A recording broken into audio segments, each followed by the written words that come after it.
زي الفراعنة بنوا الأهرامات ده موجود فيه مجموعة كبيرة من النظريات، بعضها مرفوض تماما والبعض الآخر مقبول، وبعضها طريف لحد ما. زي مثلا واحدة من الفرضيات بتتبنى فكرة إن اللي بنى الأهرامات دي هم المخلوقات الفضائية. أيوة بالظبط كده. ورغم إن الموضوع يبان إنه شيء مضحك بالنسبة للبعض، إلا إنه بالفعل منتشر مجموعة من الدراسات والأبحاث بخصوص الموضوع ده، وعدد كبير من الناس مؤمنين تمام الإيمان إن الفضائيين هم اللي بنوا الأهرامات. لكن طبعا الكلام مش منطقي بالمرة ومجرد فرضية مش أكتر. ومن الحاجات الغريبة برضو اللي منتشرة في أذهان بعض الناس هو اعتقادهم بأن الفراعنة كانوا عمالقة وأجسامهم طويلة، حاجة كده زي العمالقة الموجودين في أتاك أون تايتن، وبالتالي ناس عملاقة زي دول سهل عليهم إن هم يرفعوا الحجارة بإيديهم وينقلوها من مكان للتاني ويبنوا الهرم بكل بساطة، ومش بعيد كمان يكونوا كان بيحدفوا الحجارة لبعضهم. وطبعا الكلام ده برضو غير صحيح. الفراعنة ما كانوش ولا عمالقة ولا أي حاجة، وكانت أطوالهم في الجملة عادية جدا، وده بدليل إن أجسام مومياوات الفراعنة اللي موجودة في المتاحف ولا أجسام ضخمة ولا أي حاجة، لكنهم في حجم أي واحد تاني من البشر. وكمان لو بصينا على التوابيت بتاعتهم الموجودة في المقابر والمتاحف أو حتى جوه الأهرامات نفسها،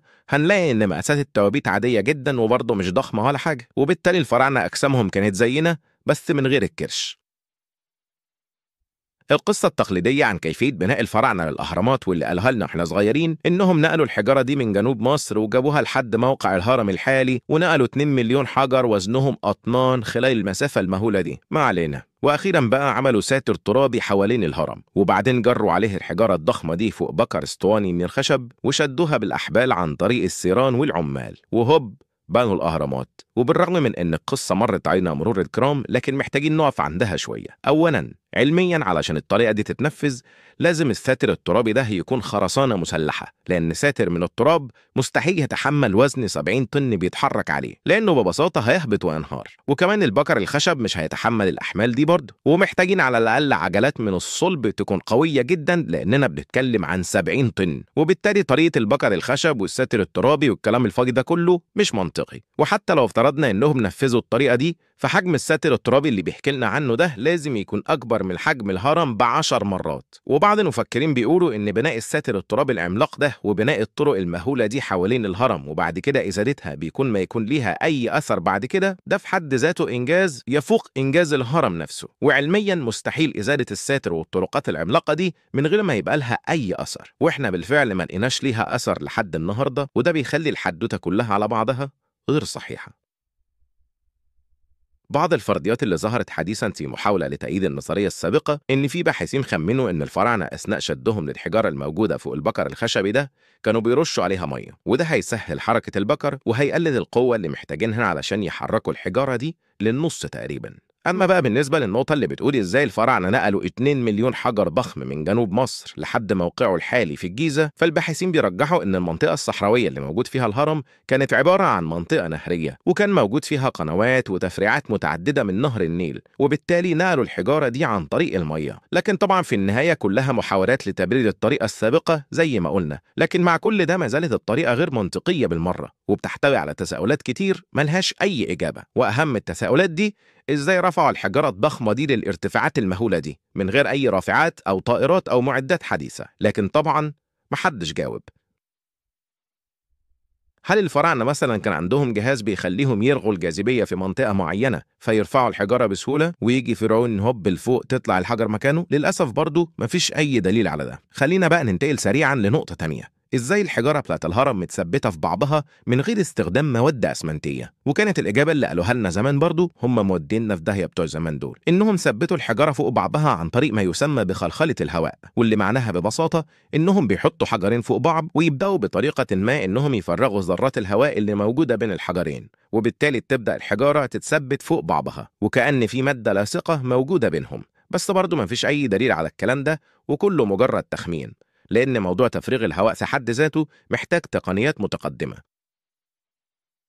واحدة بقى من أكتر الحاجات المدهشة بخصوص الأهرامات إنهم إزاي خلوا أسطح الحجارة مستوية بالدقة الشديدة دي. الحجارة بتاعت الهرم على شكل مكعبات ومتوازيات ومستطيلات منتظمة الشكل، والمفروض إن المكعبات دي منحوتة. تخيل بقى إن النحت ده بيتم بمعدات بدائية وأدوات بسيطة، واللي تعتبر في حد ذاتها عملية انتحارية. تسوية سطح 2 مليون حجر موضوع يحتاج لمجهود خيالي وعمالة غير عادية، فبالتالي فكرة نحت الصخور هي كمان مش منطقية بالمرة.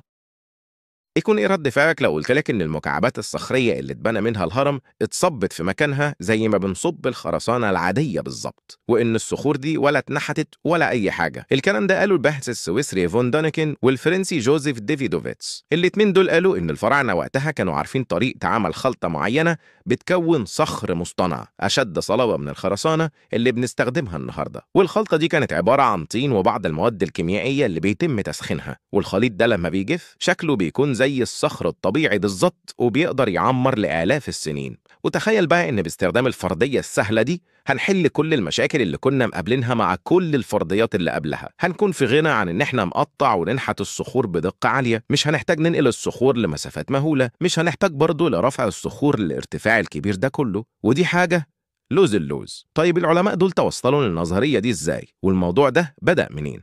البداية إن كانت في مجموعة من العلماء بيبحثوا عن غرفة سرية جوه الهرم، وعرضوا الهرم بالكامل لمجموعة من الأشعة، وفجأة لاحظوا إن الأجهزة تديهم نتائج متضاربة وغير منطقية، مع إن الأجهزة سليمة وما فيهاش أي عطل. وكان التفسير الوحيد للي حصل إن الصخور بتاعة الهرم جواها كمية مية كبيرة جدا، وعلميا إن كمية المية دي مش ممكن تكون موجودة في صخور طبيعية، وده اللي خلاهم يميلوا لفكرة إن الصخور دي تكون مصنعة أو صخور تم بنائها. وبعدها جه جوزيف عمل تجربة عملية بإنه حاول يوصل لخلطة شبيهة للخلطة دي، والتجربة نجحت وحصل على نتائج إيجابية، وفعلا قدر يصنع صخور بالأحجام دي وكمان متلاصقة مع بعضها البعض. وحاليا القائمين على البحث بيحاولوا يوصلوا لتركيب الخلطة اللي الفراعنة استخدموها، وبيقولوا إن سر الخلطة دي واحدة من الأسرار الكتير اللي الفراعنة كانوا عارفينها، زي ما كانوا عارفين في الفلك والكيمياء وفي التحنيط.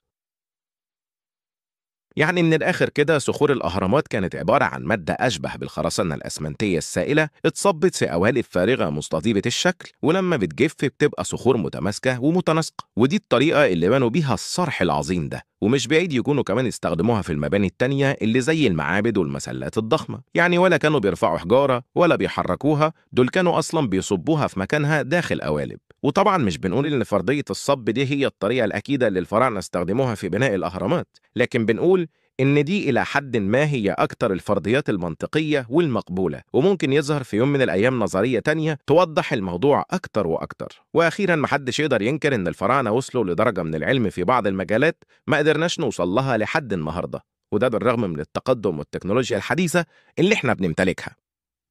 وبكده نبقى جاوبنا النهاردة على سؤال إزاي الفراعنة بنوا الأهرامات.